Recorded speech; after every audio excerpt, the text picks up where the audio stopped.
Welcome to my channel சகாஸ் lifestyle. இன்றைக்கி அரஞ்சான் மீன் குழம்பு எப்படி செய்யலான்னு பார்க்கலாம். இந்த மீனில் மருத்துவ குணம் நிறையா இருக்குது. சின்ன வெங்காயம், பூண்டு, தக்காளி பழம், கொத்தமல்லி தூள் 3 ஸ்பூன், மிளகாய்த்தூள் 2 ஸ்பூன், மஞ்சத்தூள் 1 ஸ்பூன் எடுத்து வச்சுருக்கேன்.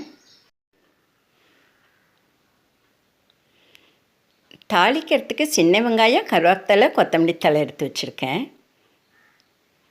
புளியை கரைச்சி வச்சுருக்கேன். இந்த புளி தண்ணியிலேயே இந்த மிளகாய்த்தூள் பொடியெல்லாம் போட்டு கலந்துக்கலாம். கொத்தமல்லித்தூள், மிளகாய்த்தூள், மஞ்சத்தூள் நல்லா கலக்கி எடுத்துக்கலாம். கைவிட்டு நல்லா கரைச்சி எடுத்துக்கலாம். அவ்வளோதான். ரொம்ப சிம்பிளாகவும் டேஸ்டியாகவும் இருக்கும் இந்த மீன் குழம்பு. இதையெல்லாம் அப்படியே பச்சையாக போட்டு அரைச்சிக்கலாம். செம டேஸ்டியாக இருக்கும். இது எல்லாம் ஒன்றா போட்டு பச்சையாக அரைச்சி எடுத்துக்கலாம்.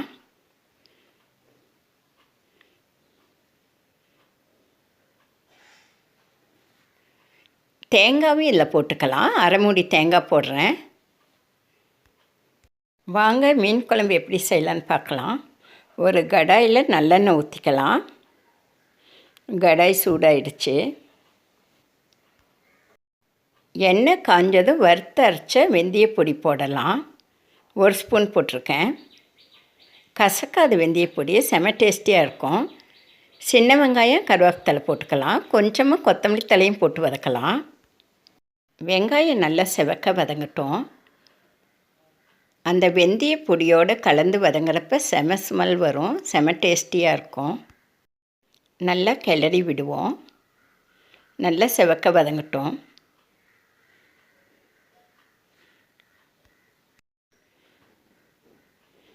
வெங்காயம் நல்லா வதங்கிருச்சு. இப்போ அரைச்சி வச்ச மசாலா ஊற்றிடலாம். நான் இந்த மசாலாலேயே கொஞ்சம் தண்ணி ஊற்றி அரைச்சிருக்கேன்.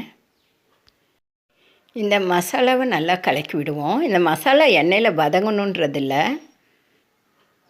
நல்லா கொதிச்சாவே போதும். கரைச்சி வச்சுருக்க புளி தண்ணியை ஊற்றிடலாம். அதுலேயே மிளகாத்தூள், மஞ்சத்தூள், கொத்தமல்லித்தூள் போட்டு கரைச்சி வச்சுருக்கு. இந்த மீனில் நிறைய மருத்துவ குணம் இருக்குதுன்னு சொல்லுவாங்க. சளி பிடிச்சிருக்கிறவங்களுக்கு ரொம்ப நல்லது. இந்த ஜூலை, ஆகஸ்ட், செப்டம்பர், அக்டோபர் மாதம்தான் இந்த மீனோட சீசன். ஈஸியாக கிடைக்கும். ரொம்ப ரொம்ப டேஸ்டியாக இருக்கும். தேவையான அளவு உப்பு போட்டு நல்லா கலந்து விடலாம். 10 நிமிஷம் கொதிக்கணும். கொதிக்கிறப்பயே இந்த பச்சை வாசனையெல்லாம் போயிடும். வெங்காயம், பூண்டு இதெல்லாம் நம்ம பச்சையாகவே போட்டிருக்கோம்.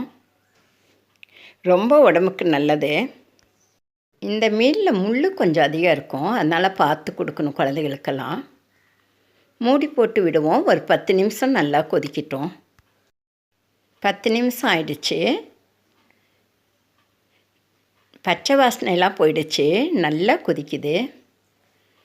நல்லா கலந்து விட்டு மீனை போட்டுடலாம். ரத்த சோகை இருக்கிறவங்க தினமும் 2 மீன் சாப்பிட்ற ரத்த லெவல் அதிகரிக்கும். 3 நிமிஷத்தில் மீன் வெந்துடும். மெதுவாக கலக்கி விட்டு மூடி போட்டு 3 நிமிஷம் விடலாம். எல்லா மீனையும் போட்டாச்சு. லேசாக கிளறி விடலாம். மூடி போட்டு 3 நிமிஷம் வெயிட் பண்ணலாம். சூப்பரான அரஞ்சா மீன் குழம்பு தயாராகிடுச்சு. 3 நிமிஷம் ஆயிடுச்சு. எடுத்து பார்ப்போம். அட்டகாசமான சுவையில் நம்ம மீன் குழம்பு ரெடி ஆகிடுச்சு.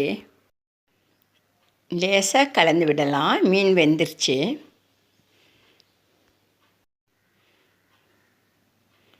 கேஸ் ஆஃப் பண்ணிடலாம்.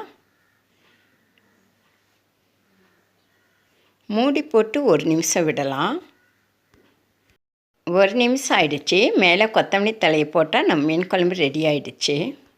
இந்த சீசனில் தான் இந்த மீன் கிடைக்கும். மேட்டூர் டேம் வந்தால் இந்த மீனை மிஸ் பண்ணிடாதீங்க. என் வீடியோ பிடிச்சிருந்தால் லைக் பண்ணுங்கள், ஷேர் பண்ணுங்கள், கமெண்ட் பண்ணுங்கள், சப்ஸ்கிரைப் பண்ணுங்கள். அரஞ்சான் மீன் வறுவலும் பண்ணியிருக்கேன். ஏற்கனவே மீன் வறுவல் எப்படி பண்ணலான்னு சகாஸ் லைஃப் ஸ்டைலில் போட்டிருக்கேன். பாருங்கள். வாங்க சாப்பிடலாம். என் வீடியோ பார்த்த உங்களுக்கு என் மனமார்ந்த நன்றிகள்.